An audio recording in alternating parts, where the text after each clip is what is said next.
Hello everyone, कैसे हैं आप सब। उम्मीद करता हूँ बढ़िया होंगे। एंड आज अपन अपनी लेक्चर को आगे कंटिन्यू करेंगे। लेक्चर नंबर 2 होने वाला है वैद्युत आवेश तथा क्षेत्र का। जितने भी बंदे नए हैं उनको मैं बता दूं कि ये जो है क्लास 12th फिजिक्स का, कक्षा 12वीं की भौतिक विज्ञान का चैप्टर नंबर 1 का लेक्चर नंबर 2 है। यानी अध्याय 1 जो है वैद्युत आवेश तथा क्षेत्र, इसका लेक्चर नंबर 2 होने वाला है, यानी कि दूसरा पार्ट होने वाला है। इससे पहले इसके ऊपर मैं एक और वीडियो बना चुका हूँ जिसके अंदर मैंने आपको बेसिक सा इंट्रोडक्शन दिया था।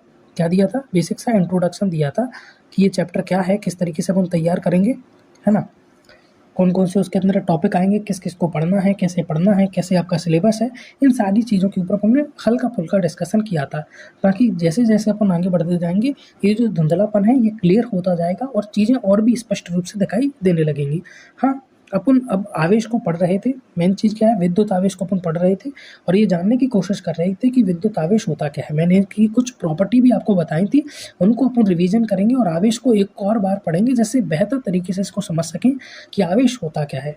ओके, तो फिर स्टार्ट करते हैं अपन। ठीक है, आवेश होता क्या है, अपन आवेश से स्टार्ट करेंगे और कुछ आज अपन देख लेंगे आवेशन की विधियां क्या होती हैं, क्वांटीकरण सिद्धांत क्या होती हैं, इन सारी चीज़ों को अपन देखेंगे, है ना। सबसे पहले हम कंफ्यूज नहीं करेंगे, आपको आवेश के बारे में डिस्कस करेंगे कि आवेश होता क्या है। तो हेडिंग हो गई कि आवेश, है ना। इसे इंग्लिश में कहा जाता है चार्ज। लगे हाँ तो अंग्रेजी भी लिख देते हैं, काम आएगी आगे चल के। ठीक है, आवेश यानी चार्ज। अब सबसे पहले ये होता क्या है ना। तो इसका मैंने सिंपल सा आपको उदाहरण दिया था कि अपना मानव शरीर या फिर मैं मानव शरीर की जगह पर किसी भी वस्तु को ले लूँ, कोई भी वस्तु को ले लूँ। मैं आपसे ये प्रश्न पूछता हूँ कि वो वस्तु को अगर मैं छोटा कर दूँ तो वो किस चीज़ से मिलके बनी है ना। अब जैसे इंसानी शरीर की बात की जाए तो वो किससे मिलके बना है। अगर मैं मानव शरीर की बात करूँ तो जो भी बच्चे बायोलॉजी पढ़ रहे हैं, जीव विज्ञान पढ़ रहे हैं, उनका कहना होगा कि ये कोशिका से मिलके बना है, क्योंकि छोटी छोटी कोशिकाएं से मिलके ऊतक बनते हैं और वो ऊतक मिलके हमारे अंगों को निर्माण करते हैं। इसे आप विज्ञान बायोलॉजी के अंदर पढ़ते हो, जीव विज्ञान के अंदर पढ़ते हो, है ना, कि छोटी छोटी कोशिकाएं होती हैं, ऐसी ऐसी कोशिकाएं होती हैं जिन्हें आंखों से देखना संभव नहीं है, माइक्रोस्कोप वगैरह की जरूरत पड़ती है इसे देखने के लिए। ये मिलके हमारे मानव शरीर का गठन करते हैं। ठीक है, अगर हम कोशिका को भी और अंदर देखें तो अब देखो बहुत मस्त जर्नी है ये। अगर मैं मानव शरीर की बात करूं तो ये तो नॉर्मल चीज़ हो गई, ठीक है, अपन नॉर्मल ऑब्जर्वेशन कर सकते हैं। मैं जैसे ही इसके अंदर जाने लगा तो मेरे पास मिली क्या, कोशिका जिसे इंग्लिश में कहते हैं सेल, है ना। और ये किसका पार्ट है, ये पार्ट है बायोलॉजी का। बायोलॉजी यानी कि जीव विज्ञान का। जीव विज्ञान के अंदर आप पढ़ते हो कोशिका क्या होती है, कैसे होती है, और कोशिका से किस प्रकार मिलकर अपना मानव शरीर बना होता है। अब आप इसके और अंदर जाओ, जब आप इसके अंदर और जाओगे तो आप देखोगे कि ये कोशिका भी बहुत सारी छोटे छोटे इकाइयों से मिलकर बनी है, माइटोकॉन्ड्रिया, है ना, और भी बहुत सारी चीज़ें हैं। अगर आप उनको भी और देखोगे तो आप पाओगे कि कुछ तत्वों से मिलकर बनी है, छोटे छोटे तत्व होते हैं, है ना, इलेक्ट्रॉन, प्रोटॉन, न्यूट्रॉन, ये सभी मिलके क्या है, कुछ तत्वों का निर्माण करते हैं, है ना। जैसे आयरन ये तत्व हो गया, कार्बन ये तत्व होगा, है ना। इन सारे तत्वों से मिलके कोशिका का निर्माण हुआ है। और अगर इन तत्वों को भी अगर आप अंदर देखोगे तो इसका निर्माण हुआ है परमाणु से। तो ये अभी जो चल रहा है परमाणु वगैरह, ये सब किसके अंदर पढ़ा जाता है, ये सब पढ़ा जाता है केमिस्ट्री के अंदर। किसके अंदर पढ़ा जाता है, केमिस्ट्री के अंदर पढ़ा जाता है। लेकिन अगर अपन इसके भी अंदर चले जाएं तो परमाणु के अंदर इलेक्ट्रॉन, प्रोटॉन, न्यूट्रॉन ये सब आते हैं, इलेक्ट्रॉन, प्रोटॉन, न्यूट्रॉन ये सब आते हैं। और इसके अंदर भी बिल्कुल सब क्वांटम लेवल की दुनिया होती है, जिसके अंदर क्या आती है, फिजिक्स आती है, फिजिक्स आती है, यानी कि भौतिक विज्ञान आता है ना। और अगर मैं मानव शरीर से ऊपर चले जाऊं तो बड़ी बड़ी चीज़ें अपने को देखने को मिलती हैं, जैसे कि पृथ्वी हो गई, है ना, सूरज हो गया, चांद हो गया, ये सारी चीज़ें देखने को मिलती है, पहाड़ हो गए, गति हो गई। और ये सब भी किसके अंतर्गत आता है, ये सब भी फिजिक्स के अंतर्गत आता है। तो देख रहे हो फिजिक्स का कमाल, जहाँ से शुरू हुआ और वहीं पर ख़त्म हुआ। फिजिक्स यानी बड़ी बड़ी चीज़ें अपन देखते हैं ना, पहाड़, पृथ्वी, है ना, इन सभी के अंदर गुरुत्वाकर्षण बल, है ना, इनको सभी को आप धीरे धीरे पढ़ोगे क्या चीज़ें होती हैं, तो ये सभी फिजिक्स के अंतर्गत ही आती हैं, भौतिक विज्ञान के अंतर्गत ही आती है ना। अब इसके अंदर छोटा सा आता है इंसानी शरीर या फिर किसी भी व्यक्ति का शरीर या किसी भी जानवर का शरीर, इस सब को आप जीव विज्ञान के अंदर पढ़ते हो, जिंदा आदमी कैसे रहते हैं, है ना, जीव विज्ञान की जो बायोलॉजी के अंतर्गत आता है। फिर उससे भी अगर मैं छोटे लेवल पर जाऊं तो परमाणु वगैरह निकल के आते हैं, इलेक्ट्रॉन और तत्वों का आदान प्रदान, है ना, ये सब केमिस्ट्री के अंदर पढ़ा जाता है। और अगर मैं उससे भी बिल्कुल न्यूटन लेवल पर चला जाऊँ, जिसे क्वांटम फिजिक्स कहते हैं, वो भी भौतिकी का एक हिस्सा है, भौतिक विज्ञान का एक हिस्सा है, जो कि काफ़ी मज़ेदार है। है ना? तो कुल मिलाकर आप फिज़िक्स की स्टार्ट करते हो, फिज़िक्स पे ही खत्म हो जाते हो, तो आपके लिए फिज़िक्स बहुत ज़्यादा ज़रूरी है। सिर्फ़ एग्ज़ाम क्रैक करने के लिए फिज़िक्स को समझना काफ़ी ज़्यादा आवश्यक है। आपकी ज़िंदगी में बहुत ज़्यादा यूज़ आता है। जब आप फिज़िक्स समझने लगते हो, तो आप चीज़ों में तर्क देना स्टार्ट करते हो कि चीज़ों के पीछे तर्क होता क्या है ना? तो अब स्टार्ट करते हैं अपन अपना जो टॉपिक चल रहा था वो, ठीक है? मैंने आपको क्या बताया, आवेश क्या होता है, इसको समझने की कोशिश कर रहे हैं अपन। अपन हर चीज़ की लगभग बात करें तो वो हर चीज़ किससे मिलके बनी होती है? परमाणु से। हर चीज़ किससे मिलके बनी होती है? परमाणु से। हर पत्थर, नाक, आँख, कान, हवा, पानी, जिन भी चीज़ों को आप देख पा रहे हो, है ना? जिन भी चीज़ों को आप 6 इंद्रियों से महसूस कर पा रहे हो, उनमें से लगभग सभी चीज़ें इन्हीं परमाणु से मिलके बनी होती हैं। चाहे आप किसी भी चीज़ को सुन रहे हो या आप प्रकाश को देख रहे हो, है ना? लाइट आती है उसको देख रहे हो, है ना? ध्वनि को सुन रहे हो, है ना? हवा जो चल रही है उसको महसूस कर रहे हो, ये भी परमाणु से मिलके बनी है। इसको आप धीरे-धीरे, है ना, आगे चल के समझते जाओगे कैसे। बाकी आप थोड़े बहुत पढ़े लिखे हो तो आप वैसे ही समझ रहे होंगे। लेकिन बहुत सारे बच्चे होते हैं जो ग्रामीण क्षेत्र से निकल के आते हैं, उनको बेसिक सी चीज़ें नहीं पता होती। मैं उनके लिए बिल्कुल ज़ीरो लेवल से स्टार्ट कर रहा हूँ। तो हर चीज़ जो है परमाणु से मिलके बनी होती है। और परमाणु किस चीज़ से मिलके बना होता है? परमाणु मिलके बना होता है 3 चीज़ों से, जिसमें पहली चीज़ है इलेक्ट्रॉन, दूसरी चीज़ है प्रोटॉन और तीसरी चीज़ है न्यूट्रॉन। तीसरी चीज़ क्या है? न्यूट्रॉन, है ना? अब ये जो इलेक्ट्रॉन होता है, इसके पास एक गुण होता है। क्या होता है? इसके पास एक गुण होता है ना? ये प्रकृति में विद्यमान होता है पहले से। ये गुण क्या होता है? ये गुण होता है आकर्षण का। किसके प्रति? प्रोटॉन के प्रति। यानी कि अगर मैं इलेक्ट्रॉन के पास प्रोटॉन को लेके आऊँ, तो इलेक्ट्रॉन प्रोटॉन को अपनी ओर खींचने लगेगा, है ना? और ऐसा ही गुण प्रोटॉन के अंदर भी होता है ना? ऐसा ही गुण प्रोटॉन के अंदर होता है, किसका? आकर्षण का। किसके प्रति? इलेक्ट्रॉन के प्रति। अगर मैं प्रोटॉन के पास इलेक्ट्रॉन को लेकर आऊँ, तो जो प्रोटॉन है वो क्या करता है? इलेक्ट्रॉन को अपनी ओर खींचने लगता है। तो यहाँ पर एक केमिस्ट्री स्टार्ट हो रही है कि इलेक्ट्रॉन जो है प्रोटॉन को अपनी ओर खींच रहा है। इनके बीच में क्या लग रहा है? आकर्षण लग रहा है। लेकिन यहाँ पर उल्टी चीज़, एक उल्टी घटना भी घटित होती है। और वो उल्टी घटना क्या होती है कि मैं अब इलेक्ट्रॉन को इलेक्ट्रॉन के पास लेके आऊँ, है ना? या फिर मैं प्रोटॉन को प्रोटॉन के पास लेके आऊँ। अब यहाँ पर दोनों चीज़ें दिख रही हैं, इलेक्ट्रॉन को इलेक्ट्रॉन के पास लेके आना और प्रोटॉन को प्रोटॉन के पास लेके आना, है ना? थोड़ा-सा इसको इधर करते हैं कि अगर मैं इलेक्ट्रॉन को इलेक्ट्रॉन के पास लेके आऊँ या प्रोटॉन को प्रोटॉन के पास लेके आऊँ, तो इन दोनों ही कंडीशन में ये एक दूसरे की तरफ नहीं आते, बल्कि एक दूसरे से दूर जाने लगते हैं और प्रतिकर्षित करने लगते हैं। क्या करने लगते हैं? प्रतिकर्षण करने लगते हैं। एक दूसरे से दूर जाना प्रतिकर्षण कहलाता है और एक दूसरे के पास आना क्या कहलाता है? आकर्षण कहलाता है। तो इलेक्ट्रॉन और इलेक्ट्रॉन के बीच में क्या होता है? प्रतिकर्षण। इलेक्ट्रॉन और प्रोटॉन के बीच में क्या होता है? आकर्षण। और सामान्य भाषा में कहूँ तो जो समान होंगे उनके बीच में क्या होगा? प्रतिकर्षण। जैसे electron electron, electron proton, sorry electron electron, proton proton. लेकिन जो विपरीत होंगे उनमें क्या होगा? आकर्षण। ठीक है, इसको कवर कर दिया जाए कंप्यूटर महोदय के द्वारा अमिताभ बच्चन की आवाज़ के अंदर इस तरीके से, है ना? तो इसको स्क्रीनशॉट चाहो तो स्क्रीनशॉट ले लो, नोट करना चाहो तो नोट कर लो।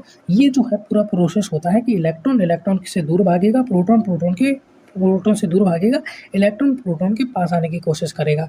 अब ये न्यूट्रॉन बेचारे क्या करेंगे? देखो ये उदासीन है, ये कुछ नहीं करते, ये बेचारे सीधे-साधे बैठे रहते हैं, है ना? अब ये जो इलेक्ट्रॉन होता है, इसके इसी आकर्षण के गुण को आवेश नाम दिया गया। इनके इसी आकर्षण के गुण को क्या नाम दिया गया? आवेश नाम दिया गया। क्या कहा गया? आवेश कहा गया। तो आवेश समझ में आ गया, चार्ज क्या होता है? इसके ऊपर भी आवेश होता है। अब इस आवेश को अपन माप भी सकते हैं कि किसी वस्तु के ऊपर कितना आवेश है। तो एक इलेक्ट्रॉन के ऊपर जो आवेश होता है वो होता है 1.6 × 10⁻⁻⁹ कूलम, है ना? और एक प्रोटॉन के ऊपर जो आवेश होता है वो होता है 1.6 × 10⁻⁻⁹ कूलम। तो इसके ऊपर अभी आवेश कितना है? 1.6 × 10⁻⁻⁹ कूलम। और इसके ऊपर जो आवेश है वो कितना है? 1.6 × 10⁻⁻⁹ कूलम। इट मीन्स कि जो प्रोटॉन और इलेक्ट्रॉन होते हैं इनके ऊपर जो आवेश की मात्रा होती है वो कितनी होती है? बराबर होती है, लेकिन प्रकृति अलग-अलग होती है। जो इसका आवेश होता है वो कैसा होता है? ऋणात्मक। और जो प्रोटॉन का आवेश होता है वो कैसा होता है? धनात्मक। अभी ये क्यों? देखो बिल्कुल सिंपल सा लॉजिक लगेगा यहाँ पर कि इलेक्ट्रॉन के पास अगर मैं इलेक्ट्रॉन को लेकर आ रहा हूँ तो उनमें प्रतिकर्षण हो रहा है। तो मान लीजिए इलेक्ट्रॉन के ऊपर मैंने नेगेटिव चार्ज रख दिया और प्रोटॉन के ऊपर भी मैंने नेगेटिव चार्ज रख दिया। तो जब मैं इलेक्ट्रॉन के ऊपर इलेक्ट्रॉन को लेकर आ रहा हूँ तो क्या होगा? प्रतिकर्षण, क्योंकि इलेक्ट्रॉन के ऊपर भी नेगेटिव चार्ज है, इलेक्ट्रॉन के ऊपर भी नेगेटिव चार्ज है, प्रतिकर्षण अपने को देखने को मिल रहा है। अब जब मैं इलेक्ट्रॉन के पास प्रोटॉन को लेकर आ रहा हूँ तो इलेक्ट्रॉन के पास क्या होता है, नेगेटिव चार्ज, और प्रोटॉन के पास भी क्या है, नेगेटिव चार्ज है। तो इलेक्ट्रॉन और प्रोटॉन को एक दूसरे से दूर जाना चाहिए था, लेकिन इलेक्ट्रॉन और प्रोटॉन तो एक दूसरे के पास आ रहे हैं, चिपक रहे हैं एक दूसरे से। इसका मतलब ये है कि जो आवेश इलेक्ट्रॉन पर होता है वो प्रोटॉन पर नहीं होता, प्रोटॉन पर जो आवेश होता है वो इलेक्ट्रॉन के विपरीत होता है, पॉजिटिव होता है, तभी ये एक दूसरे के पास आते हैं। अब मैं प्रोटॉन को प्रोटॉन के पास लेके आता हूँ तो ये एक दूसरे के पास नहीं आएंगे, क्योंकि प्रोटॉन के ऊपर भी प्लस है और प्रोटॉन के ऊपर दोनों के प्लस है, और प्लस प्लस एक दूसरे से दूर भागते हैं। लेकिन इलेक्ट्रॉन के ऊपर भी नेगेटिव है, इलेक्ट्रॉन के ऊपर भी नेगेटिव है, तो ये भी आवेश समान है, तो ये भी एक दूसरे से दूर भागेंगे। लेकिन जैसे इलेक्ट्रॉन प्रोटॉन को लेकर आते हैं आवेश विपरीत हो जाते हैं, आवेश विपरीत हो जाते हैं, माइनस और प्लस आवेश विपरीत हो जाते हैं, है ना। तो इनके बीच में क्या होने लगता है, आकर्षण होने लगता है ना। तो ये क्या होती है, प्रकृति होती है उनकी, कि एक के ऊपर आवेश नेगेटिव होता है, दूसरे के ऊपर आवेश पॉजिटिव होता है। ये आवेश की वैल्यू है, इसको मापा गया है कि आवेश की एक इलेक्ट्रॉन के ऊपर इतना आवेश होता है, एक प्रोटॉन के ऊपर इतना आवेश होता है, ठीक है। इस तरीके से ये इलेक्ट्रॉन के ऊपर आवेश है, ये किसके ऊपर आवेश है, प्रोटॉन के ऊपर आवेश है। यहाँ तक आपको कोई भी डाउट नहीं होना चाहिए, मैं बेसिक से लेकर चल रहा हूँ बिल्कुल। हाँ, इससे अंदर अगर आप और आपके मन में कौतूहल है तो वो बिल्कुल फिजिक्स के गड्ढे खोदने जैसा होता है, उसके लिए फिर अलग से रिसर्च करनी होती है। पर पहले मेरे भैया 12th क्लियर कर लो बेसिक से कॉन्सेप्ट से, वो बहुत बेहतर रहेगा। फिर धीरे धीरे चीज़ों को समझने की कोशिश करना, आपकी और भी चीज़ें आपके और भी डाउट हैं वो क्लियर होते जाएंगे। तो ये इलेक्ट्रॉन के ऊपर आवेश हो गया, ये प्रोटॉन के ऊपर आवेश हो गया। मैंने क्या बताया, हर चीज़ किससे मिलकर बनी है, चाहे मानव शरीर हो या बड़े से बड़ा पहाड़ हो, किससे मिलकर बनी होती है, इलेक्ट्रॉन, प्रोटॉन, न्यूट्रॉन से, है ना। तो जो इलेक्ट्रॉन होता है वो प्रोटॉन और न्यूट्रॉन के चारों तरफ चक्कर लगा रहा होता है। जैसे ये प्रोटॉन है, ये प्रोटॉन है, ये प्रोटॉन है, ये प्रोटॉन है ना। और बहुत सारे न्यूट्रॉन भी होते हैं यहाँ पर, इस तरीके से बहुत सारे न्यूट्रॉन भी यहाँ पर उपस्थित होते हैं। और जो इलेक्ट्रॉन है वो इलेक्ट्रॉन क्या है, इसके चारों तरफ इस तरीके से चक्कर लगा रहा होता है ना। एक इलेक्ट्रॉन नहीं होते भैया, और भी इलेक्ट्रॉन हैं जो कि चक्कर लगा रहे होते हैं, है ना। तत्वों के हिसाब से डिपेंड करते हैं कि एक तत्व में कितने इलेक्ट्रॉन हैं, दूसरे तत्व में कितने इलेक्ट्रॉन हैं, है ना। जैसे हाइड्रोजन तत्व के अंदर एक इलेक्ट्रॉन रहता है ना। लिथियम के अंदर अलग रहेंगे, है ना। जैसे आप केमिस्ट्री के अंदर पढ़ते हो कि इस तत्व के कक्षक में कितने इलेक्ट्रॉन है, इस तत्व के कक्षक में इलेक्ट्रॉन की संख्या कितनी है, प्रोटॉन की संख्या, ऐसे केमिस्ट्री में पढ़ाया जाता है। यहाँ पर मैंने बेसिक सी जानकारी दे दी, वो ये है कि इस डायग्राम को मिटाओ, और वो ये है कि कोई भी परमाणु हो उसके अंदर प्रोटॉन रहते हैं, नाभिक के अंदर, नाभिक में क्या रहते हैं, प्रोटॉन रहेंगे, नाभिक में क्या रहते हैं, प्रोटॉन रहते हैं, बहुत सारे प्रोटॉन रहते हैं और न्यूट्रॉन रहते हैं, है ना। और चक्कर कौन लगा रहा होता है, चक्कर लगा रहे होते हैं इलेक्ट्रॉन, और इन दोनों को मिलाकर क्या बन जाता है, प्रोटॉन और चारों तरफ चक्कर लगा रहे इलेक्ट्रॉन, इनको क्या मिलाकर बन जाता है, इनको मिलाकर अपन बोलते हैं परमाणु। तो परमाणु में नाभिक होता है और चारों तरफ इलेक्ट्रॉन चक्कर लगा रहे होते हैं, है ना। अब इलेक्ट्रॉन चक्कर लगा रहे, अच्छा एक मन में और डाउट आता है कि प्रोटॉन है तो न्यूक्लियस के अंदर बहुत सारे प्रोटॉन कैसे आ गए, उसके अंदर भी तो प्रतिकर्षण बल लगता होगा। आंसर है कि हाँ, उनके बीच में प्रतिकर्षण बल लगता है, लेकिन उनके अंदर एक और बल लग रहा होता है जिसे नाभिकीय बल कहते हैं। उसके कारण वो दूर नहीं जा पाते, उसके कारण वो चिपके रहते हैं। इसको अभी नहीं पढ़ेंगे, इसको बाद में पढ़ेंगे, है ना। ये आपके जो भी टीचर हैं वो आपको पढ़ा देंगे, मॉडर्न फिजिक्स के अंदर इस चीज़ को बता दिया जाएगा आपको, चिंता ना करें, है ना। फिलहाल इतना ध्यान रखें कि प्रोटॉन और न्यूट्रॉन नाभिक में होते हैं, इलेक्ट्रॉन चक्कर लगा रहे होते हैं, है ना। अब इलेक्ट्रॉन जो है चक्कर लगा रहे होते हैं, तो यहाँ पर ये प्रोटॉन है ना। प्रोटॉन और न्यूट्रॉन न्यूक्लियस में होते हैं, तो न्यूक्लियस पर कौन सा चार्ज हो गया, पॉजिटिव हो गया। नाभिक के अंदर कौन सा चार्ज हो गया, धनात्मक हो गया। क्यों, क्योंकि नाभिक के अंदर प्रोटॉन है और प्रोटॉन के ऊपर कौन सा चार्ज होता है, पॉजिटिव चार्ज होता है। तो नाभिक के अंदर क्या है, प्रोटॉन है, तो प्रोटॉन के ऊपर पॉजिटिव चार्ज, और चारों तरफ इलेक्ट्रॉन चक्कर लगा रहे हैं, तो चारों तरफ इलेक्ट्रॉन पर कौन सा चार्ज है, नेगेटिव।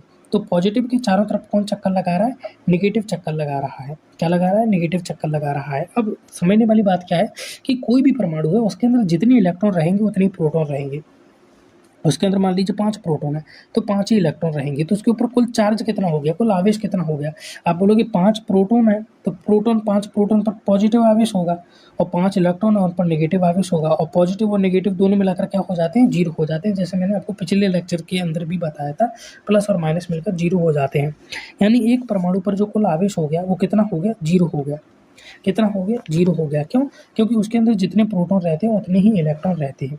लेकिन अपन क्या करते हैं, जब दो वस्तुओं को घिस देते हैं यानी उनके मध्य घर्षण कराते हैं तो होता क्या है, उनको इलेक्ट्रॉन जो होते हैं उनको एनर्जी मिल जाती है। क्या मिल जाती है, एनर्जी मिल जाती है।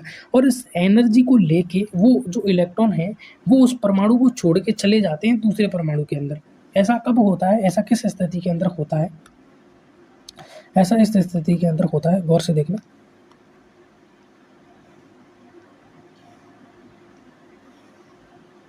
है ना। ये पॉजिटिव आवेश है, अंदर पॉजिटिव आवेश भरा हुआ है ना। और चारों तरफ इस तरीके से इलेक्ट्रॉन जो है चक्कर लगा रहे हैं, है ना। तो पॉजिटिव आवेश इलेक्ट्रॉन पर अपनी ओर बल लगा रहा है, इसीलिए इलेक्ट्रॉन केवल यहीं की यहीं चक्कर लगाता रहता है। इलेक्ट्रॉन क्या है, बाहर निकल के नहीं जा पाता। बाहर निकल के क्यों नहीं जा पाता, क्योंकि देखो कोई भी चीज़, जैसे ये एक डंडी है, अगर इससे रस्सी से मैंने एक पत्थर बांध दिया, अगर मैं इस पत्थर को घुमाऊं चारों तरफ ऐसे ऐसे, तो ये पत्थर किधर की ओर जाना चाहेगा, बाहर जाना चाहेगा। अगर ये रस्सी यहाँ से टूट गई तो ये पत्थर क्या है, बाहर चला जाएगा। समझने की कोशिश करो, मेरे पास एक डंडी है, उस डंडी से रस्सी बांधी है, उस रस्सी से मैंने पत्थर बांधा है, फिर उस रस्सी को मैं, है ना, ये डंडा है, इसे ये रस्सी बांधी है, इससे पत्थर लटका है। अब इसको मैं चारों तरफ घुमा रहा हूँ, इस तरीके से करके, इस तरीके से करके चारों तरफ घुमा रहा हूँ, तो इस पत्थर के ऊपर बल लग रहा होगा बाहर की ओर, है ना। जैसे आप आगे चल के पढ़ते हो या 11th में पढ़ के आ चुके होंगे कि बाहर की ओर एक बल लगता है, इसके ऊपर इस तरीके से चक्कर लगाते हैं, है ना। तो लेकिन वो बाहर नहीं जा पाता पत्थर, क्यों, क्योंकि वो रस्सी से बंधा हुआ है। तो वो बाहर जाने की कोशिश तो करता है, लेकिन रस्सी उसके ऊपर तनाव उत्पन्न करती है और अंदर की ओर बल लगाती है, जिस कारण से वो नहीं जा पाता। वैसे ही ये इलेक्ट्रॉन चक्कर लगा रहा है, तो ये इलेक्ट्रॉन इस कक्षक को छोड़ के क्यों नहीं चला जाता, चक्कर लगा रहा है तो ऐसे छोड़ के चला जाए। ये छोड़ के इसीलिए नहीं जा पाता क्योंकि ये जो प्रोटॉन है ये उसके ऊपर बल लगा रहे होते हैं, किस तरफ, अपनी तरफ, है ना। ये इसको अपनी ओर खींचे रखते हैं। जैसे सूरज है, चारों तरफ धरती चक्कर लगा रही है, तो धरती सूरज को छोड़ के जाती क्यों नहीं है, क्यों नहीं जाती, क्योंकि सूरज उस पर अपनी ओर बल लगा रहा है, अपनी ओर बल लगा रहा है, जिसे गुरुत्वाकर्षण बल कहते हैं। ठीक ऐसे ही इलेक्ट्रॉन के ऊपर भी प्रोटॉन अपनी ओर बल लगा रहे होते हैं, इसीलिए छोड़ के नहीं जाती है। तो अभी इलेक्ट्रॉन यहाँ पर चक्कर लगा रहा है, लेकिन ये वाला इलेक्ट्रॉन इससे बहुत ज़्यादा दूर है। अब बहुत ज़्यादा दूर है तो ये इसके ऊपर उतना ज़्यादा बल भी नहीं लगा पाएगा, है ना। अब जैसे मान लीजिए एक प्रोटॉन यहाँ पर है, दूसरा इलेक्ट्रॉन दिल्ली में है, तो दिल्ली वाले प्रोटॉन और इसके ऊपर कोई बल थोड़ी लगेगा, इतना तेज थोड़ी होता है प्रबल बल, है ना। फिर तो काम ही हो जाएगा, है ना। तो प्रोटॉन जो होता है वो एक निश्चित एरिया के अंदर बल लगा सकता है। अभी ये इलेक्ट्रॉन थोड़ा दूर चक्कर लगा रहा है तो इसके ऊपर बल कम लगा रहा है, ये पास वाला है तो इसके ऊपर बल ज़्यादा लगा रहा है। अब मैंने क्या किया, मैंने घर्षण किया, है ना। मैंने क्या किया, घर्षण किया। घर्षण करने से क्या हुई, ऊर्जा उत्पन्न हुई, और जैसे ही इसको ऊर्जा मिली, ये इलेक्ट्रॉन इसके कक्षक को छोड़ के चला गया दूसरे परमाणु के अंदर, है ना, दूसरे परमाणु के अंदर चला गया। जैसे मैंने घर्षण कराया था, है ना, घर्षण कराया था दो वस्तुओं के बीच, तो एक वस्तु के इलेक्ट्रॉन निकल के किस में चले गए, दूसरी वस्तु के अंदर चले गए। क्यों चले गए, क्योंकि इसकी जो फ्री इलेक्ट्रॉन थे, ऐसे इलेक्ट्रॉनों को फ्री इलेक्ट्रॉन कहा जाता है। क्या कहा जाता है, फ्री इलेक्ट्रॉन कहा जाता है, जो क्या होते हैं, नाभिक से दूरी पर स्थित होते हैं, जिससे नाभिक उन पर अच्छी तरीके से बल नहीं लगा पाता। तो ये तुरंत ऊर्जा पाकर छोड़कर चले जाते हैं। क्या चले जाते हैं, ऊर्जा पाकर इस कक्षक को छोड़कर चले जाते हैं। तो अब पहले इसके अंदर मान लीजिए 5 प्रोटॉन थे और 5 इलेक्ट्रॉन थे। इसके ऊपर आवेश कितना था, 0 था, क्योंकि प्रोटॉन और इलेक्ट्रॉन बराबर है। अब इसके पास 5 प्रोटॉन है, लेकिन इलेक्ट्रॉन 4 ही बचे, क्योंकि 2 इलेक्ट्रॉन जो है छोड़ के भाग गए। अपन ने घर्षण कराया, उसको ऊर्जा मिली और वो छोड़ के भाग गए। तो अब इसके ऊपर आवेश कितना होगा, अब आवेश होगा 2 प्रोटॉन के बराबर। क्यों, क्योंकि देखो 5 प्रोटॉन है 4 इलेक्ट्रॉन है, 5 प्रोटॉन है 4 इलेक्ट्रॉन है, तो इसमें आवेश कितना होगा, एक प्रोटॉन के बराबर, है ना, एक प्रोटॉन के बराबर आवेश होगा। क्योंकि पहले 5 प्रोटॉन थे, 5 इलेक्ट्रॉन थे, तो आवेश 0 था। लेकिन अब तो 5 प्रोटॉन और 4 इलेक्ट्रॉन है, तो 4 प्रोटॉन 4 इलेक्ट्रॉन, आवेश 0 हो गया। लेकिन एक प्रोटॉन एक्स्ट्रा है, तो उसका आवेश कितना होगा, उसका आवेश होगा वही 1.6 × 10⁻⁻⁹ तो कोई भी वस्तु से जब इलेक्ट्रॉन निकलता है, ये मेरे पास वस्तु है ना, अगर इससे इलेक्ट्रॉन निकलता है तो इसके ऊपर जो आवेश आता है वो आवेश कौन सा होता है, वो आवेश होता है धनावेश। कौन सा आवेश होता है, धनावेश होता है। और जिस वस्तु के अंदर ये इलेक्ट्रॉन जाता है, अब ये वस्तु है हमारे पास, इसके पास 5 प्रोटॉन थे 5 इलेक्ट्रॉन थे, जब घर्षण कराया तो इसके पास एक्स्ट्रा इलेक्ट्रॉन आ गए। कहाँ से, इसमें से जिसके पास प्री इलेक्ट्रॉन थे वहाँ से इसके पास एक्स्ट्रा इलेक्ट्रॉन आ गए। कितने, 2 इलेक्ट्रॉन और आ गए। तो इसके ऊपर टोटल आवेश कितना था, टोटल आवेश था 0, क्योंकि प्रोटॉन और इलेक्ट्रॉन बराबर थे। लेकिन अब 2 इलेक्ट्रॉन एक्स्ट्रा आ गए, यानी इसके ऊपर माइनस चार्ज कितना आ गया, ज़्यादा आ गया, यानी इसके ऊपर ऋणावेश ज़्यादा आ गया। तो जो तत्व, जो वस्तु क्या करती है, इलेक्ट्रॉन को ग्रहण करती है, उसके ऊपर ऋणावेश आता है, और जो वस्तु देती है उसके ऊपर धनावेश आता है। तो वही प्रकृति यहाँ पर होगी। मेरे पास मान लीजिए एक वस्तु ये है, एक वस्तु ये है, इस पर धनावेश है, और इसके ऊपर कौन सा आवेश है, ऋण आवेश है। तो क्या ये एक दूसरे की ओर आकर्षित होंगे? हाँ बिल्कुल आकर्षित होंगे। लेकिन मेरे पास दूसरी वस्तु है, इसके ऊपर ऋण आवेश है और इसके ऊपर भी ऋण आवेश है, तो ये एक दूसरे से दूर की ओर भागेंगे। इसका मैंने वीडियो भी अपलोड कर दूंगा मैं, जैसे आपको मैंने उदाहरण बताया था, आप भी घर से करा के देख सकते हो। ये आपकी पेंसिल है, इसको लो आप और इसके अपने कपड़ों से रगड़ो, फिर कागज़ के छोटे छोटे टुकड़ों के पास लेके जाओ। आप देखोगे कागज़ के जो छोटे छोटे टुकड़े हैं आपकी पेंसिल से चिपक जाएंगे। क्यों? क्योंकि पेंसिल पर आवेश आ चुका है। क्या आ चुका है? पेंसिल के ऊपर आवेश आ चुका है। आप कंघी के साथ भी कर सकते हो, कंघी करते हो ना कंघी, तो आप कंघी को लेना है बालों से, बढ़िया सूखे बालों से, याद रखना बाल गीले नहीं होने चाहिए। सूखे बालों से जब आप उसको रगड़ोगे तो जो फ्री इलेक्ट्रॉन है उसमें भी इस तरीके से हेर-फेर होगा और आपकी जो कंघी है वो भी आवेशित हो जाएगी, जिस वजह से आप उस कागज़ के छोटे टुकड़ों के पास लाओगे तो सारे कागज़ के छोटे टुकड़े क्या होंगे, आपके जो कंघा है उससे जाके चिपक जाएंगे, है ना। अब आते हैं आवेश के क्वांटीकरण सिद्धांत की ओर।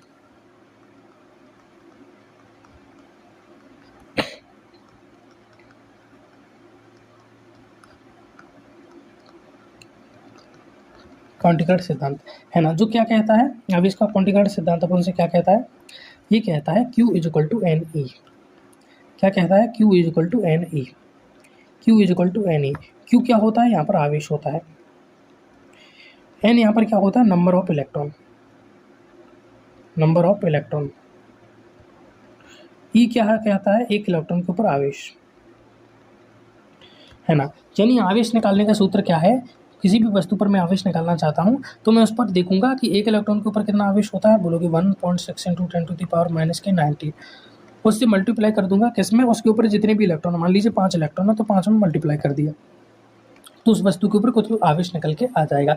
यानी मेरे पास एक वस्तु है, उसके ऊपर आवेश कितना है मेरे को ज्ञात करना है, आवेश ज्ञात करना है। और उस वस्तु के पास कितने इलेक्ट्रॉन ज़्यादा है? उसके पास 7 इलेक्ट्रॉन है। 7 इलेक्ट्रॉन एक्स्ट्रा है। क्या है? 7 इलेक्ट्रॉन एक्स्ट्रा है, बाकी सब तो प्रोटॉन इलेक्ट्रॉन के बराबर है। तो उसके ऊपर आवेश कितना होगा? एक इलेक्ट्रॉन के ऊपर आवेश कितना होता है? 1.6 × 10⁻⁻⁹ तो 7 इलेक्ट्रॉन के ऊपर कितना हो गया? 7 गुणित 1.6 × 10⁻⁻⁹ वही एक आम 4 रुपये का आता है। तो 10 आम कितने के आएंगे? तो 4 का गुणा कर दो। वैसे ही एक इलेक्ट्रॉन के ऊपर आवेश होता है 1.6 × 10⁻⁹। अब आप वस्तु के पास 7 इलेक्ट्रॉन है तो 7 का गुणा कर दो, इतना आवेश होगा। यही आवेश का क्वांटीकरण सिद्धांत कहता है कि Q इक्वल टू होता है एन ई। एन ई का मतलब होता है नंबर ऑफ इलेक्ट्रॉन और ई का मतलब होता है एक इलेक्ट्रॉन के ऊपर आवेश। लेकिन बातों ही बातों में इसने इतनी गहरी बात कर दी कि बात समझ में ना आए। वो बात क्या है कि इसने लिए हैं नंबर ऑफ इलेक्ट्रॉन। अब नंबर ऑफ इलेक्ट्रॉन आप क्या ले सकते हो? इस सूत्र के अंदर आप नंबर ऑफ इलेक्ट्रॉन एक निश्चित न्यूनतम मान का पूर्ण गुणज ही ले सकते हो। क्या? एक निश्चित न्यूनतम मान का पूर्ण गुणज। एक निश्चित न्यूनतम मान का पूर्ण गुणज यानी हमारे पास कोई भी एक वैल्यू है वो निश्चित है ना, और छोटी वैल्यू है, उसका गुणज ही n हो सकता है। उसका गुणज ही क्या हो सकता है? n हो सकता है। यानी मेरे पास n है ना। पूर्ण गुणज, एक बात और, पूर्ण गुणज ये सबसे महत्वपूर्ण है। पूर्ण गुणज का मतलब क्या है? कुल मिलाकर आवेश का क्वांटीकरण सिद्धांत क्या कहना चाहता है? ये कहना चाहता है कि आपके पास जो नंबर ऑफ इलेक्ट्रॉन है वो 1 हो सकता है, 2 हो सकते हैं, 3 हो सकते हैं, 4 हो सकते हैं, 5 हो सकते हैं, 6 हो सकते हैं, इस तरीके से हो सकते हैं। 1 इलेक्ट्रॉन, 2 इलेक्ट्रॉन, 3 इलेक्ट्रॉन। लेकिन आपके पास कभी भी ऐसा नहीं हो सकता कि आपके पास आधा इलेक्ट्रॉन है, क्योंकि जब भी नाभिक के अंदर से एक इलेक्ट्रॉन निकल के आता है तो वो पूरा का पूरा इलेक्ट्रॉन निकल के आता है। ऐसा थोड़ी होता है कि आधा इलेक्ट्रॉन इसी के नाभिक के अंदर रह गया और आधा किसी दूसरी वस्तु में चला गया, ऐसा नहीं होता। जाएगा तो इलेक्ट्रॉन पूरा जाएगा, वरना नहीं जाएगा। ये क्या होता है? इलेक्ट्रॉन का रूल होता है। तो किसी भी वस्तु के ऊपर आवेश ट्रांसफर होगा तो कितना होगा? 1.6 × 10⁻⁻⁹ इस मान का क्या होगा? पूर्ण गुणज ही होगा। 5 गुणित, 6 गुणित, 7 गुणित, 10 गुणित, 20 गुणित। कभी भी ऐसा नहीं होगा कि 1/2 इलेक्ट्रॉन चला गया और आप 1/2 का गुणा कर रहे हो, ऐसा नहीं होगा। ये क्या कहता है? आवेश का क्वांटीकरण सिद्धांत कहता है। अब इससे क्वेश्चन भी बन जाता है। क्वेश्चन क्या कहता है कि हमारे पास इतना आवेश है, मान लीजिए हमारे पास फलाना आवेश है। क्या आवेश है? फलाना आवेश है। तो क्या इतना आवेश किसी भी वस्तु के ऊपर संभव है? तो अपन क्या करेंगे? अपन सभी जानते हैं Q इक्वल टू क्या होता है? N E. उसने Q दे रखा है ना, और E इलेक्ट्रॉन अपने को पता है एक इलेक्ट्रॉन के ऊपर अपना आवेश कितना होता है। तो E को अगर मैं इधर भेजूँ तो इधर तो N रह गया और इधर Q था, E इधर आया तो बटे में पहुंच गया, है ना, पश्चांतर कर दिया मैंने इसका। तो n इक्वल टू क्या निकल के आया, QE। यानी कि जब मैं आवेश को इलेक्ट्रॉन से डिवाइड करूंगा तो मेरे पास कोई संख्या निकल के आएगी। अगर वो संख्या n निकल के आती है, यानी एक पूर्ण गुणज निकल के आती है। क्या निकल के आती है, पूर्ण गुणज निकल के आती है, आधी अधूरी संख्या नहीं निकल के आती। यानी कि वो आवेश के क्वांटिकरण को फॉलो कर रहा है और यानी उस वस्तु पर आवेश संभव है। जैसे ये क्वेश्चन आपको दिया गया है, इसका आंसर बताइए। देखो क्या कह रहा है कि किसी वस्तु पर इतना कूलाम आवेश संभव है कि नहीं। यानी Q इक्वल टू अपने को क्या दे रखा है, 3.2 × 10⁻⁻19 कूलाम। मैंने क्या बताया, Q इक्वल टू n ही होता है। n को यहीं रहने दो, E को इधर पहुंचा दो तो Q के बटे में पहुंच गई E। तो सूत्र क्या बन गया, n इक्वल टू Q/E, है ना। अब Q आवेश कितना दे रखा है, 3.2 × 10⁻⁻19 के कूलाम। एक इलेक्ट्रॉन के ऊपर कितना आवेश होता है, 1.6 × 10⁻⁻19 के कूलाम। अब मैंने क्या किया, 1.10⁻⁻90 से 10⁻⁻19 कैंसल, पॉइंट से जो पॉइंट है वो गया, है ना। बचा क्या, 16। तो 16 से 32 में भाग दिया तो 16 दूनी 32, यानी n बराबर क्या निकल के आया है, 2। यानी कि इसके ऊपर कितने आवेश हैं, वस्तु के ऊपर 2 इलेक्ट्रॉन आवेश है, 2 इलेक्ट्रॉन ज़्यादा है, 2 इलेक्ट्रॉन ज़्यादा है, इसीलिए इतना आवेश है। तो क्या ये आवेश संभव है, हाँ ये आवेश बिल्कुल संभव है, ये आवेश बिल्कुल संभव है ना। क्योंकि एक इलेक्ट्रॉन जाता है तो पूरा जाता है। यहाँ पर कितने इलेक्ट्रॉन गए हैं, 2 इलेक्ट्रॉन गए हैं। नंबर ऑफ इलेक्ट्रॉन कितना निकल के आया सूत्र से, 2, यानी कि 2 इलेक्ट्रॉन गए हैं, 2 इलेक्ट्रॉन गए हैं, यानी कि आवेश संभव है, 2 इलेक्ट्रॉन जा सकते हैं, क्यों नहीं जा सकते, है ना। अब किसी वस्तु पर 8 × 10⁻⁻19 कूलाम आवेश है, तो क्या ये संभव है, वही n इक्वल टू निकाल Q/E।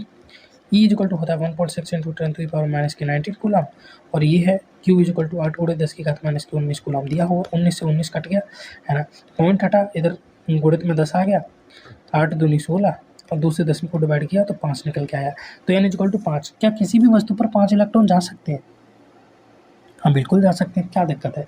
इसको भी क्वेश्चन को सॉल्व करके देखो, यहाँ पर n इक्वल टू वही लगाओ Q/E, है ना। Q क्या दे रखा है, 8 × 10⁻⁻20, और E इक्वल टू होता है 1.6 × 10⁻⁻19, सॉरी ये 20 है,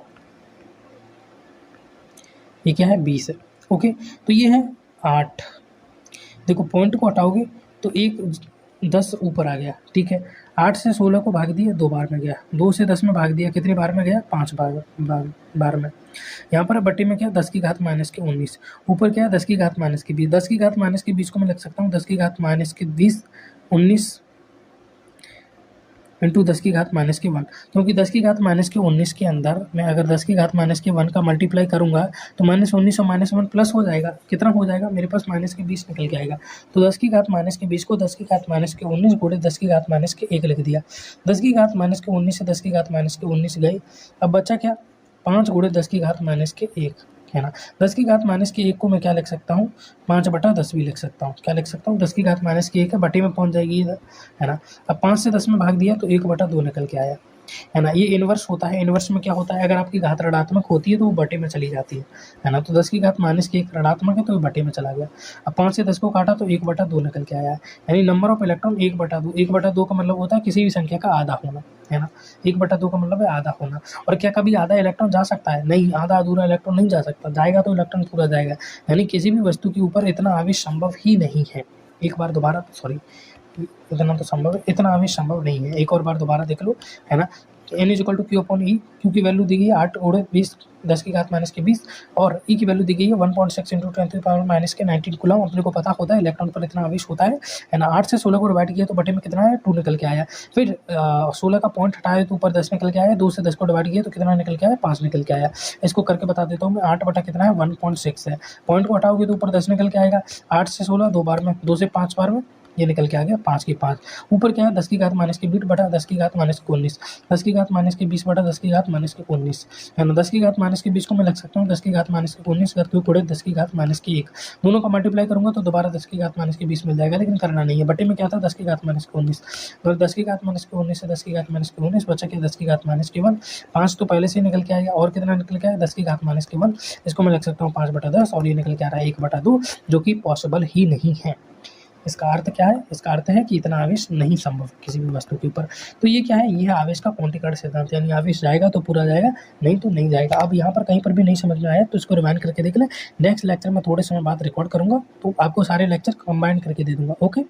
ओके, तो बचा हुआ पार्ट अपन अपना कंप्लीट करते हैं। अभी तक अपन क्या देख चुके हैं कि हम जितनी भी चीज़ों को लगभग देख पाते हैं अपने चारों तरफ, जैसे कि हमारा शरीर हो गया, है ना, अपनी बॉडी हो गई, है ना, इसके अलावा पत्थर हो गया, है ना, इसके अलावा पेड़ हो गया, इसके अलावा हवा हो गई, इसको देख नहीं सकते, है ना, इसके अलावा पानी हो गया। हवा के अंदर क्या आती है?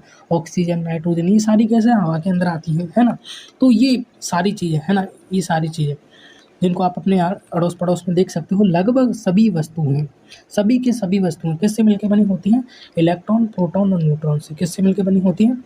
इलेक्ट्रॉन से, प्रोटॉन से और न्यूट्रॉन से, इनसे मिलकर बनी होती है। इलेक्ट्रॉन से, प्रोटॉन से, न्यूट्रॉन से।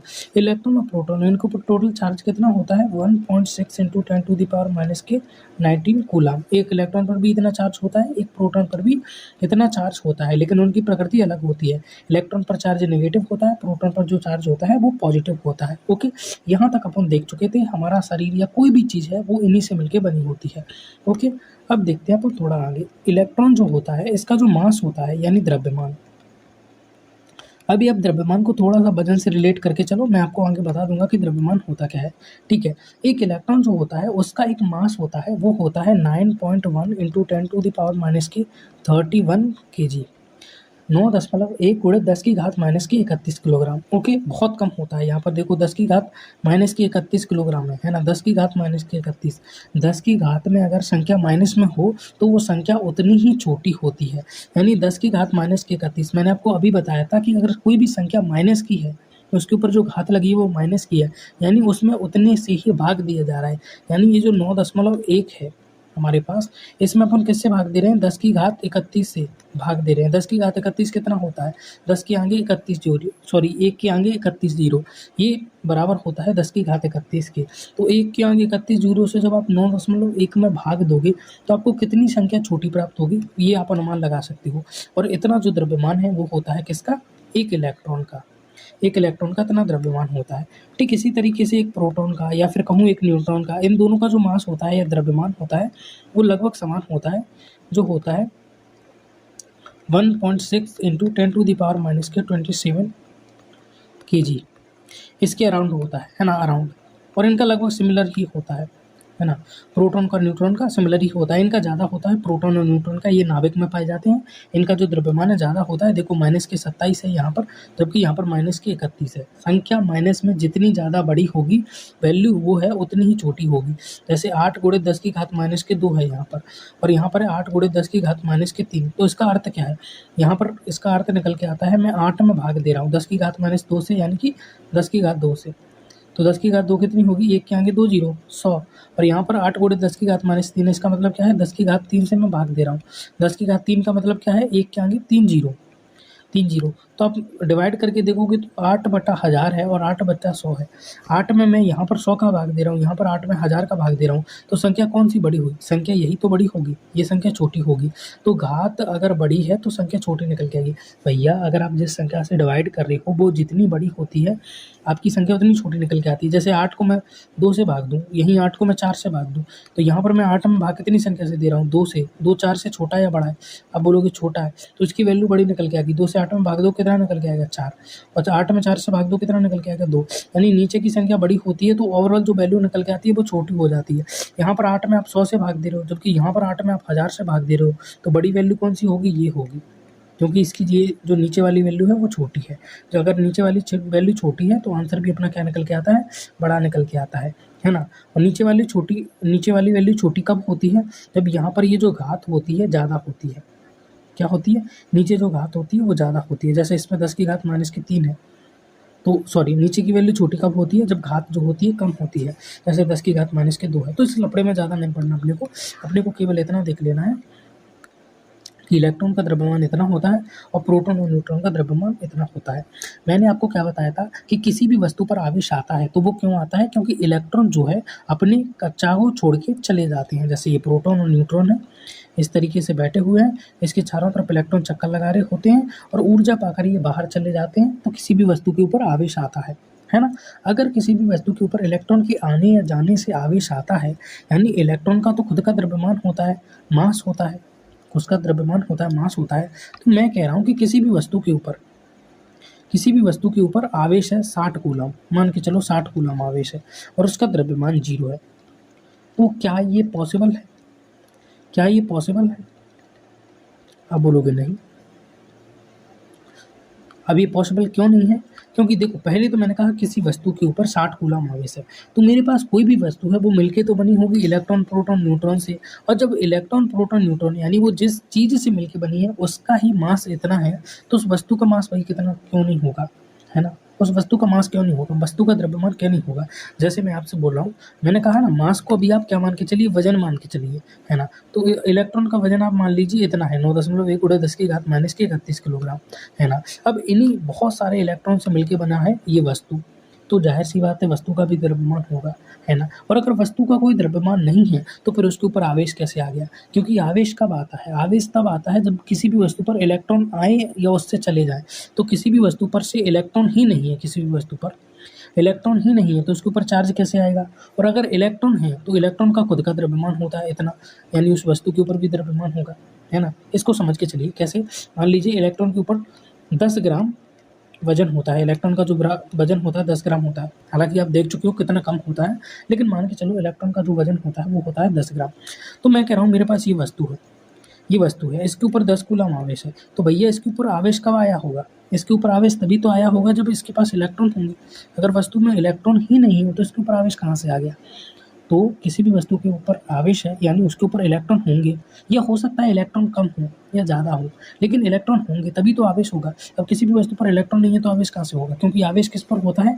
इलेक्ट्रॉन पर होता है, या प्रोटॉन पर होता है, या न्यूट्रॉन पर होता है। अब ऐसा हो ही नहीं सकता कि आप प्रोटॉन जो है उसके सारे इलेक्ट्रॉन को निकाल लो, ऐसा संभव ही नहीं है, क्योंकि प्रोटॉन तेज़ी से पकड़े होता है। तो कोई भी वस्तु है वो इलेक्ट्रॉन प्रोटॉन न्यूट्रॉन से मिलकर बनी होगी।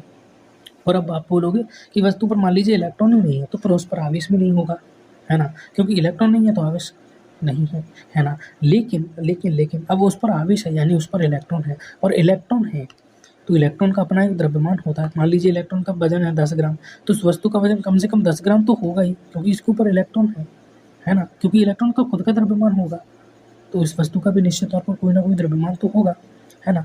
तो कुल मिलाकर मैं यहाँ पर क्या कहने की कोशिश कर रहा हूँ कि किसी भी वस्तु पर आवेश है तो द्रव्यमान भी होगा, है ना? ऐसा पॉसिबल ही नहीं है कि बिना द्रव्यमान के आवेश नहीं हो सकता, आवेश नहीं हो सकता। क्योंकि बेसिकली आवेश आता कहाँ से है? आवेश आप बोलोगे आवेश तो आता है प्रोटॉन के कारण और इलेक्ट्रॉन के कारण, है ना? न्यूट्रॉन पर तो आवेश होता नहीं है, प्रोटॉन के कारण, इलेक्ट्रॉन के कारण। प्रोटॉन का मास इतना होता है, प्रोटॉन का मास इतना होता है, इलेक्ट्रॉन का मास इतना होता है, तो जाहिर सी बात है जिससे मिलके वो वस्तु बनी है उसके ऊपर भी आवेश होगा, और उस पर अगर प्रोटॉन और इलेक्ट्रॉन नहीं है तो फिर उसके ऊपर आवेश कहाँ से आ सकता है? तो बिना द्रव्यमान के आवेश एग्जिस्ट ही नहीं कर सकता, है ना? द्रव्यमान जरूर होगा। लेकिन दूसरी बात, अगर किसी वस्तु के पास द्रव्यमान है तो ज़रूरी नहीं है कि उसके पास आवेश हो। जैसे आप अपने आसपास अपना हाथ देख लो, हाथ के ऊपर कोई आवेश थोड़ी है, आपके हाथ पर कोई आवेश थोड़ी है, उससे कोई चीज़ आगे चिपक थोड़ी रही है, तो हाथ के ऊपर कोई आवेश नहीं है, लेकिन हाथ का द्रव्यमान तो है ना? हाथ का द्रव्यमान तो है, क्योंकि वो किससे मिलकर बना है? इलेक्ट्रॉन प्रोटॉन न्यूट्रॉन से। अब जब इलेक्ट्रॉन प्रोटॉन न्यूट्रॉन इनका खुद का द्रव्यमान होता है तो फिर आपका क्यों नहीं होगा, है ना? द्रव्यमान बेसिकली अभी नहीं, बाद में देखेंगे इसको, कभी ज़रूरत पड़ेगी तो। बेसिकली 11th में पढ़ती हूँ द्रव्यमान, जैसे वजन ही मान के चलो। वजन होता क्या है? हर वस्तु के पास द्रव्यमान होता है। मैंने कहा ना एक इलेक्ट्रॉन का द्रव्यमान इतना होता है ना? तो हर वस्तु इलेक्ट्रॉन से मिलकर बनी है, तो हर वस्तु का क्या होगा? द्रव्यमान होगा। अब उस द्रव्यमान के ऊपर क्या लग रहा होता है ना? उस द्रव्यमान के ऊपर गुरुत्वाकर्षण बल लग रहा होता है, जिसे पृथ्वी लगा रही होती है, इसे ग्रेविटेशनल फोर्स कहते हैं, है ना? इसकी वैल्यू होती है, जब आप इन दोनों का आपस में मल्टीप्लाई कर देते हो तो आपका वजन निकल के आ जाता है ना? तो द्रव्यमान गुणित ग्रेविटी करने पर आपका वजन जो है वो निकल के आता है ना? तो हर वस्तु का द्रव्यमान होगा ही होगा, क्योंकि वो मिल के बनी है किससे? इलेक्ट्रॉन प्रोटॉन न्यूट्रॉन से। अगर इलेक्ट्रॉन प्रोटॉन न्यूट्रॉन ही नहीं है यानी वो वस्तु ही नहीं है, क्योंकि वस्तु इन्हीं से मिलकर बनती है, ये उसकी बेसिक से स्ट्रक्चर है। अगर ये नहीं तो फिर वस्तु नहीं। है ना। तो वस्तु का द्रव्यमान होगा, और अगर वस्तु का द्रव्यमान नहीं है तो उसके ऊपर आवेश भी नहीं आ सकता। अगर आवेश है तो द्रव्यमान जरूर होगा। ये एक बेसिक सा कॉन्सेप्ट है। अब देखेंगे अपन आवेशन की विधियाँ। क्या देखने वाले हैं? आवेशन की विधियाँ।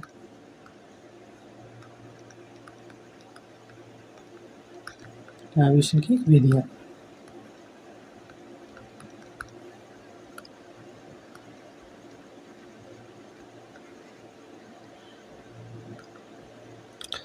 दो मिनट रुके, थोड़ी सजावट करने दे।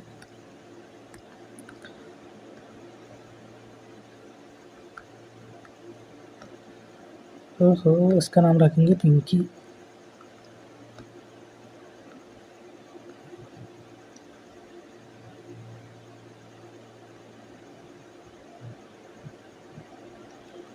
नहीं यार, ऐसा नहीं चलता, ऐसे नहीं चलता, कॉपीराइट आ जाएगा। ठीक है, तो आवेशन की विधियाँ कितनी हैं? आवेशन की टोटल 3 विधियाँ होती है। एक होता है आवेशन घर्षण के द्वारा, है ना। दूसरा होता है आवेशन चालन के द्वारा, है ना। और तीसरा होता है प्रेरण के द्वारा। ये 3 विधियाँ होती हैं, घर्षण के द्वारा, चालन के द्वारा और प्रेरण के द्वारा, है ना। घर्षण वाली विधि में क्या किया जाता है? घर्षण वाली विधि में 2 वस्तुओं को आपस में रगड़ा जाता है ना। 2 वस्तुओं को आपस में रगड़ा जाता है, उनके बीच में घर्षण पैदा किया जाता है, उन्हें घिसा जाता है आपस में। इसके कारण क्या है? किसी भी वस्तु पर आवेश आ सकता है। दूसरा चालन, है ना, इसमें 2 वस्तुओं को संपर्क में लाया जाता है। 2 वस्तुओं को क्या किया जाता है? संपर्क में लाया जाता है। इससे किसी भी वस्तु पर क्या है? आवेश का ट्रांसफर हो सकता है। इसके लिए एक रूल काम करता है, वो रूल पढ़ना ज़रूरी है ना। और तीसरा प्रेरण के द्वारा, यानी एक वस्तु को दूसरी वस्तु की से कुछ दूरी पर रखा जाता है या उसके पास लाया जाता है। खाली उसके पास लाते हैं, उससे टच नहीं कराते। उससे किसी भी वस्तु को आवेश दिया जा सकता है। अब कैसे होता है उसको समझने की कोशिश करो, है ना। सबसे पहला है घर्षण के द्वारा। पहला है घर्षण द्वारा आवेशन, है ना। घर्षण के द्वारा आवेशन, मैंने आपको क्या बताया? कोई भी वस्तु है मेरे पास, ये मेरे पास कोई भी वस्तु है ये, अगर मैं इससे दूसरी वस्तु को लेता हूँ, ये मेरे पास एक दूसरी वस्तु है, इसको ऐसे ड्रॉ कर लेता हूँ। इससे मेरे पास ये दूसरी वस्तु है ना। अगर मैं इन दोनों को आपस में रगड़ता हूँ तो इसमें से जिस वस्तु के पास में फ्री इलेक्ट्रॉन ज़्यादा है, मान लीजिए इस वस्तु के पास फ्री इलेक्ट्रॉन ज़्यादा है, तो इस वस्तु में से जो इलेक्ट्रॉन्स हैं वो निकल के इस वस्तु के अंदर ट्रांसफर हो जाएंगे, है ना। अब जिस वस्तु के पास इलेक्ट्रॉन आए हैं उसके ऊपर कौन सा आवेश आ जाएगा? नेगेटिव आवेश आ जाएगा, है ना। और जिस वस्तु से इलेक्ट्रॉन गए हैं उसके ऊपर कौन सा आवेश आ जाएगा? पॉजिटिव आवेश आ जाएगा। इस तरीके से तो मैं 2 वस्तुओं में घर्षण उत्पन्न कराकर भी क्या कर सकता हूँ? घर्षण करके भी मैं क्या कर सकता हूँ? आवेश उत्पन्न कर सकता हूँ, आवेश उत्पन्न कर सकता हूँ। और उदाहरण के लिए वही मैंने आपको बताए थे, है ना। आप कंघी को लीजिए और उसको रगड़िए कपड़ों से, है ना। कपड़ों से कंघी को रगड़िए और उसके बाद उसे कागज़ के पास लेके आइए। सॉरी, मैं भी क्या बोल रहा हूँ। आप एक काम कीजिए, जब आपके बाल सूखे हों तो सूखे बालों से कंघी को रगड़िए, सूखे बालों से कंघी को रगड़िए और कागज़ के छोटे-छोटे टुकड़ों के पास ले जाइए। आप देखोगे कंघी के ऊपर आवेश आ चुका है, वो छोटी-छोटी चीज़ों को आकर्षित करने लगी है ना। एक प्रैक्टिकल ये हो गया, है ना। और भी बता देता हूँ मैं आपको, है ना। आप पेन के साथ कर सकते हो। आपको पेन को लेना है और अपने कपड़ों से रगड़ लेना है और फिर आपको लेके जाना है कागज़ के छोटे-छोटे टुकड़ों के पास, कागज़ के टुकड़ों के पास। अच्छा, कागज़ के टुकड़े बहुत इस्तेमाल कर रहे हैं, दूसरी जुगाड़ देख लेते हैं। आपको क्या लेना है? बहुत सारे धागे लेना है ना। बहुत सारे धागे लेना है और उनको इस तरीके से लटका देना है, ऐसे, है ना। इनको इस तरीके से फिर आपको क्या करना है? यहाँ पर घर्षण उत्पन्न करना है। क्या करना है? घर्षण उत्पन्न करना है। हाथों से, हाथ को लेके इस तरीके से, है ना। हाथ को लेके इसको मुट्ठी में बना के ऐसे नीचे की तरफ हाथ चलाना है ना। फिर क्या करोगे? इनके अंदर क्या है? आवेश उत्पन्न हो जाएगा और ये एक दूसरे को प्रतिकर्षित करने लगेंगे। इसको भी मैं आपको बताने वाला हूँ। लगभग इन सारी चीज़ों को मैं आपको करके बता दूंगा, है ना। शॉर्ट वीडियो के फॉर्म में या अलग से वीडियो अपलोड कर दूंगा। इससे आपको एक आइडिया लग जाएगा मैं क्या कहने की कोशिश कर रहा हूँ, है ना। तो आपको घर्षण द्वारा आवेशन कैसे होता है ये समझ में आ गया। बाकी टाइम निकाल के आपको प्रैक्टिकल भी करके बता दूंगा इसका, है ना। तो बेसिक सी ये चीज़ तो आपकी समझ में आ गया होगा कि घर्षण द्वारा आवेशन क्या होता है और किस तरीके से घटित होता है।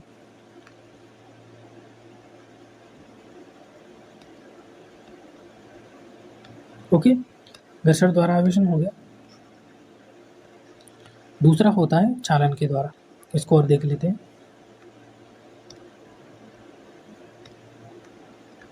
चालन द्वारा, चालन के द्वारा, ठीक है। इसको भी देखते हैं। इसमें क्या करते हैं, मेरे पास एक वस्तु ये है और दूसरी वस्तु ये है ना।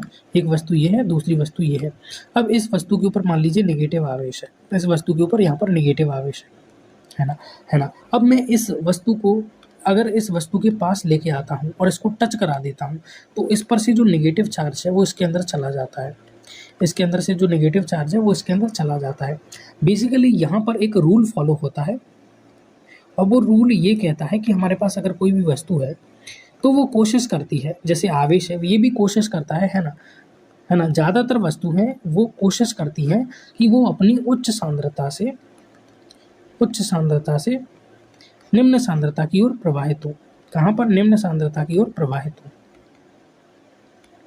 निम्न सांद्रता की ओर प्रवाहित हो। जैसे आपने धुएं को देखा है, जब आप किसी घर में धुआं जल रहा हो और खिड़की जो है उस घर की खुली छोड़ दो, तो खिड़की के थ्रू होते हुए जो धुआं है वो बाहर निकलने लगता है। क्यों? क्योंकि आपके घर के अंदर धुआं की मात्रा ज़्यादा होती है, उसकी सांद्रता ज़्यादा होती है और बाहर कम होती है, तो वो अपनी ज़्यादा सांद्रता से कम सांद्रता की ओर जाने लगता है, उच्च सांद्रता से निम्न सांद्रता की ओर। या आप ऐसे मान के चलिए, ये मेरे पास 2 बीकर हैं और इनको मैंने आपस में कनेक्ट कर दिया इस तरीके से।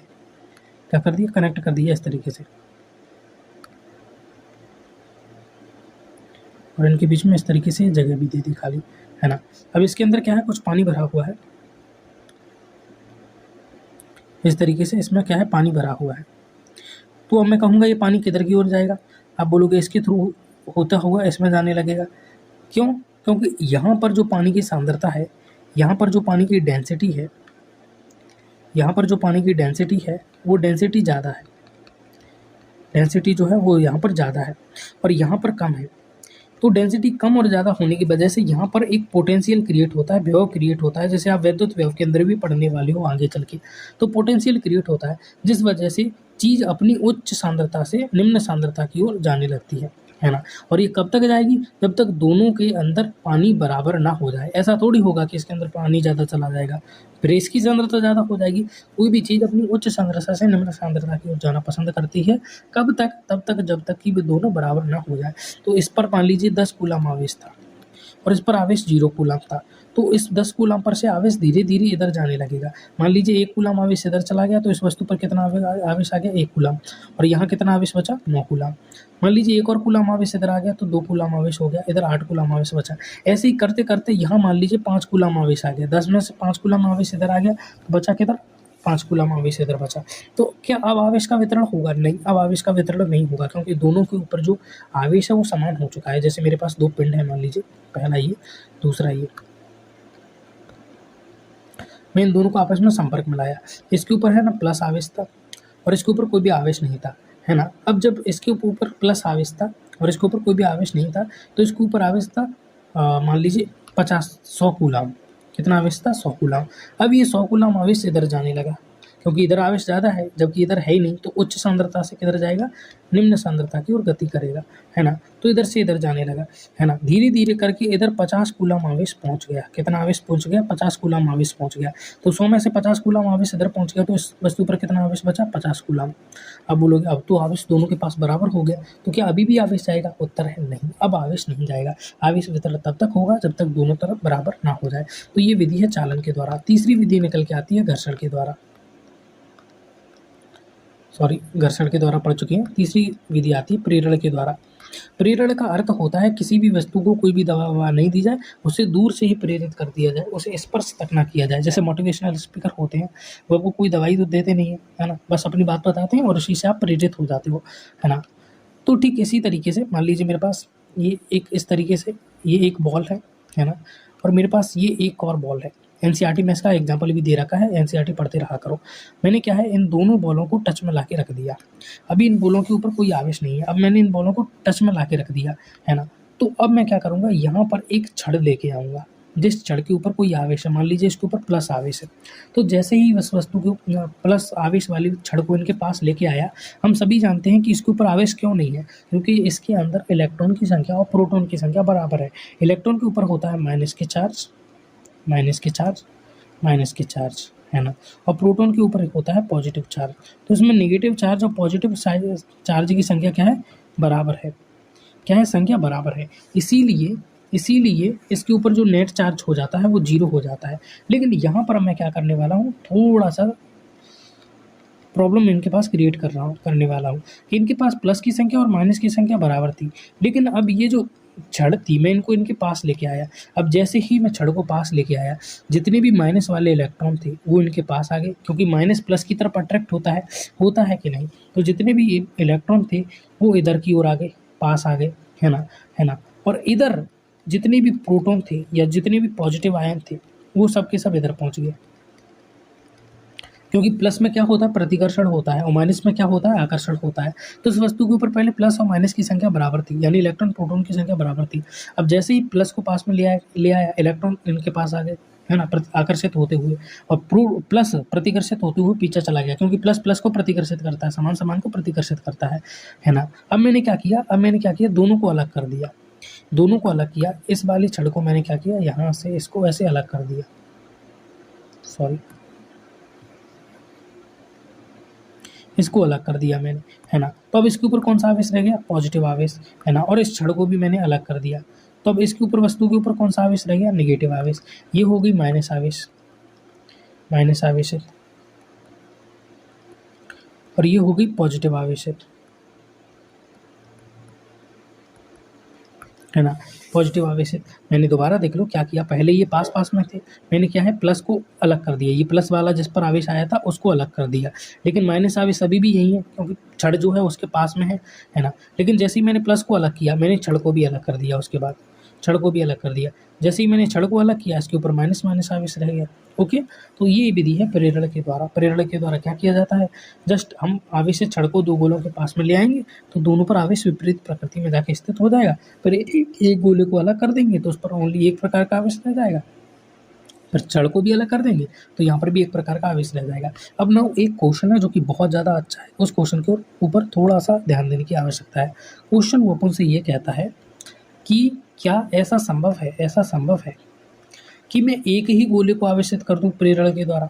यहाँ पर तो दो गोले लिए थे, अब मैं क्या एक ही गोले को आवेशित नहीं कर सकता, करके देखते हैं। मैं क्या करूँगा, एक छड़ को यहाँ पर लेके आया जिसके ऊपर प्लस आवेश है या माइनस आवेश है, तो माइनस इसकी तरफ आकर्षित होकर इधर आ गया, प्लस इसकी तरफ आकर्षित होकर इधर आ गया। अब जैसे ही मैंने छड़ को हटाया, प्लस और माइनस ये आपस में एक दूसरे की तरफ अट्रैक्ट हुए और मिल गए, और यहाँ पर फिर से न्यूट्रल हो गया, उदासीन हो गया, यानी आवेश तो नहीं आ रहा। अब मैंने क्या किया, अब मैंने एक और ट्रिक अपनाई, है ना। मैंने इस तरीके से इस गोले को लिया, पर इसके पास क्या है, एक छड़ लेके आए, इस तरीके से जो छड़ है उसको पास लेके आए, प्लस आवेश था, है ना। तो माइनस इसकी तरफ आकर्षित हो गया और प्लस इससे दूर भाग गया। तो मैंने इसको क्या कर दिया, धरती से अटैच कर दिया, यानी अर्थ से अटैच कर दिया। जैसे ही मैंने इसको धरती से यानी पृथ्वी से अटैच किया, ये जो पूरा का पूरा प्लस आवेश है वो इधर चला गया। क्यों चला गया, क्योंकि कोई भी वस्तु अपनी उच्च सांद्रता से अपनी निम्न सांद्रता की ओर जाना पसंद करती है।